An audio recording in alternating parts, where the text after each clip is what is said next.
സങ്കീർത്തനം 55. സംഗീത പ്രമാണിക്ക് തന്ത്രനാദത്തോടെ ദാവീദിന്റെ ഒരു ധ്യാനം. ദൈവമേ, എൻ്റെ പ്രാർത്ഥന ശ്രദ്ധിക്കണമേ. എൻ്റെ യാചനയ്ക്ക് മറഞ്ഞിരിക്കരുതേ. എനിക്ക് ചെവി തന്ന് ഉത്തരമരണമേ. ശത്രുവിൻ്റെ ആരവം നിമിത്തവും ദുഷ്ടന്റെ പീഡ നിമിത്തവും ഞാൻ എൻ്റെ സങ്കടത്തിൽ പൊറുതിയില്ലാതെ ഞരങ്ങുന്നു. അവർ എൻ്റെ മേൽ നീതികേട് ചുമത്തുന്നു, കോപത്തോടെ എന്നെ ഉപദ്രവിക്കുന്നു. എൻ്റെ ഹൃദയം എൻ്റെ ഉള്ളിൽ വേദനപ്പെട്ടിരിക്കുന്നു. മരണഭീതിയും എൻ്റെ മേൽ വീണിരിക്കുന്നു. ഭയവും വിറയലും എന്നെ പിടിച്ചിരിക്കുന്നു. പരിഭ്രമം എന്നെ മൂടിയിരിക്കുന്നു. പ്രാവിനുള്ളതുപോലെ എനിക്ക് ചിറവുണ്ടായിരുന്നു എങ്കിൽ എന്നാൽ ഞാൻ പറന്നുപോയി വിശ്രമിക്കുമായിരുന്നു എന്ന് ഞാൻ പറഞ്ഞു. അതെ, ഞാൻ ദൂരത്ത് സഞ്ചരിച്ച് മരുഭൂമിയിൽ പാർക്കുമായിരുന്നു. കൊടുങ്കാറ്റിൽ നിന്നും പെരുങ്കാറ്റിൽ നിന്നും ബന്ധപ്പെട്ട് ഞാനൊരു സങ്കേതത്തിലേക്ക് ഓടിപ്പോകുമായിരുന്നു. കർത്താവേ, സംഹരിച്ച് അവരുടെ നാവുകളെ ചീന്തി കളയണമേ.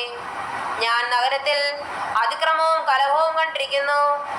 രാവും പകലും അവർ അതിൻ്റെ മതിലുകളിന്മേൽ ചുറ്റി സഞ്ചരിക്കുന്നു. നീതികേടും കഷ്ടവും അതിനകത്തുണ്ട്. ദുഷ്ടത അതിന് നടുവിലുണ്ട്. ചതിവും വഞ്ചനയും അതിൻ്റെ വീതികളെ വിട്ടുമാറുന്നതുമില്ല. എന്നെ നിന്ദിച്ചത് ഒരു ശത്രുവല്ല. അങ്ങനെയെങ്കിൽ ഞാൻ സഹിക്കുമായിരുന്നു. എൻ്റെ നേരെ വമ്പ് പറഞ്ഞത് എന്നെ ഭയക്കുന്നവനല്ല. അങ്ങനെയെങ്കിൽ ഞാൻ മറഞ്ഞുകൊള്ളുമായിരുന്നു. നീയോ എന്നോട് സമനായ മനുഷ്യനും എൻ്റെ സഖിയും എൻ്റെ പ്രാണസ്നേഹിതനുമായിരുന്നു. നാം തമ്മിൽ മതിൽ സമ്പർക്കം ചെയ്ത് പുരുഷാരവുമായ ദേവാലയത്തിലേക്ക് പോയല്ലോ. മരണം പെട്ടെന്ന് അവരെ പിടിക്കട്ടെ. അവർ ജീവനോടെ പാതാളത്തിലേക്ക് ഇറങ്ങട്ടെ. ദുഷ്ടത അവരുടെ വാസസ്ഥലത്തും അവരുടെ ഉള്ളിലുമുണ്ട്.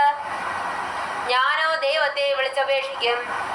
യഹോവ എന്നെ രക്ഷിക്കും. ഞാൻ വൈകുന്നേരത്തും കാലത്തും ഉച്ചയ്ക്കും സങ്കടം ബോധിപ്പിച്ച് കരയും. അവൻ എൻ്റെ പ്രാർത്ഥന കേൾക്കും. എന്നോട് കയർത്തുന്നവർ അനേകരായിരിക്കെ ആരും എന്നോട് അടുക്കാത്ത വണ്ണം അവൻ എൻ്റെ പ്രാണനെ വീണ്ടെടുത്ത് സമാധാനത്തിലാക്കി. ദൈവം കേട്ട് അവർക്ക് ഉത്തരമരുളും. പുരാതനമേ, സിംഹാസനസ്ഥനായവൻ തന്നെ. അവർക്ക് മാനസാന്തരമില്ല. അവർ ദൈവത്തെ ഭയപ്പെടുന്നതുമില്ല. തന്നോട് സമാധാനമായിരിക്കുന്നവരെ കയ്യേറ്റം ചെയ്ത് തൻ്റെ സഖ്യം അവൻ ലംഘിച്ചുമിരിക്കുന്നു. അവൻ്റെ വായ വെണ്ണ പോലെ മൃദുവായത്, ഹൃദയത്തിലോ യുദ്ധമത്രേ. അവൻ്റെ വാക്കുകൾ എണ്ണയേക്കാൾ മയമുള്ളവ, എങ്കിലും അവ ഊരിയ വാളുകളായിരുന്നു. നിന്റെ ഭാരം യഹോവയുടെ മേൽ വെച്ചുകൊള്ളുക. അവൻ നിന്നെ പുലർത്തും. നീതിമാൻ കുലുങ്ങിപ്പോവാൻ അവൻ ഒരു നാളും സമ്മതിക്കുകയില്ല. ദൈവമേ, നീ അവരെ നാശത്തിന്റെ കുഴിയിലേക്ക് ഇറക്കും. രക്തപ്രയവും വഞ്ചനയുമുള്ളവർ ആയുസിന്റെ പകുതിയോളം ജീവിക്കുകയില്ല. ഞാനോ നിന്നിൽ ആശ്രയിക്കും.